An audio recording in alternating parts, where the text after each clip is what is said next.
70వ జాతీయ చలనచిత్ర పురస్కారాలను కేంద్ర ప్రభుత్వం ప్రకటించింది. 2022లో దేశవ్యాప్తంగా సుమారు 28 భాషల్లో విడుదలైన 300కు పైగా చిత్రాల నుంచి అందిన నామినేషన్లు 11 మందితో కూడిన జ్యూరీ పరిశీలించి ఈ అవార్డును ప్రకటించింది. 2022లో ఉత్తమ తెలుగు చిత్రంగా కార్తికేయ 2 ఎంపికైంది. కన్నడ నుంచి ఉత్తమ చిత్రంగా కేజీఎఫ్ 2 సెలెక్ట్ అయింది. ఉత్తమ తమిళ చిత్రంగా పొన్నియిన్ సెల్వన్ పార్ట్ 1ను ఎంపిక చేశారు. ఉత్తమ సినిమాటోగ్రఫీ అవార్డును సైతం పొన్నియిన్ సెల్వన్ పార్ట్ 1 దక్కించుకుంది. కాంతారా సినిమాతో వరల్డ్ వైడ్ క్రేజ్ సంపాదించుకున్న నటుడు కమ్ డైరెక్టర్ రిషబ్ శెట్టి ఉత్తమ నటుడిగా కేంద్రం ప్రకటించింది.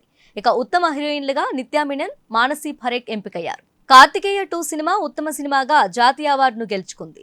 తెలుగులో నిఖిల్ హీరోగా చందు ముండేటి డైరెక్షన్ లో తెరకెక్కిన Karthikeya 2 cinema pan India wide భారీ విజయం సాధించి ఆల్మోస్ట్ 130 కోట్ల కలెక్షన్ సాధించింది. ఇప్పుడు కార్తికేయ 2 సినిమాకు ఉత్తమ తెలుగు చిత్రంగా నేషనల్ అవార్డును ప్రకటించారు. ఈ సినిమా డివోషనల్ థ్రిల్లర్ గా తెరకెక్కించగా ఇందులోని కృష్ణతత్వానికి దేశవ్యాప్తంగా ఉన్న సినీ అభిమానులు బాగా కనెక్ట్ అయ్యారు. 70వ జాతీయ అవార్డు వేడుకలో ఉత్తమ హీరోగా కన్నడ హీరో రిషబ్ శెట్టి ఎంపికయ్యాడు. ఈ అవార్డు కోసం సీనియర్ హీరో మమ్ముట్టి, రిషబ్ శెట్టి, విక్రాంత్ మాన్సే పోటీ పడ్డారు. సైకలాజికల్ థ్రిల్లర్ రోషక్ నాన్ పర్కల్ నెరత్ మయక్కుం అనే 2 సినిమాలతో మమ్ముట్టి టాప్ లో ఉన్నారు. కాంతారా సినిమాతో రిషబ్ శెట్టి 2వ స్థానంలో ఉంటే 12th ఫైల్ సినిమా ద్వారా విక్రాంత్ మాన్సే తర్వాతి స్థానంలో ఉన్నారు. బాలీవుడ్ నుంచి పోటీలు ఉన్న ఏకైక హీరోగా ఆయన రికార్డ్ క్రియేట్ చేశారు. అయితే ఈసారి కూడా సౌత్ ఇండియా హీరోకే అవార్డు దక్కింది.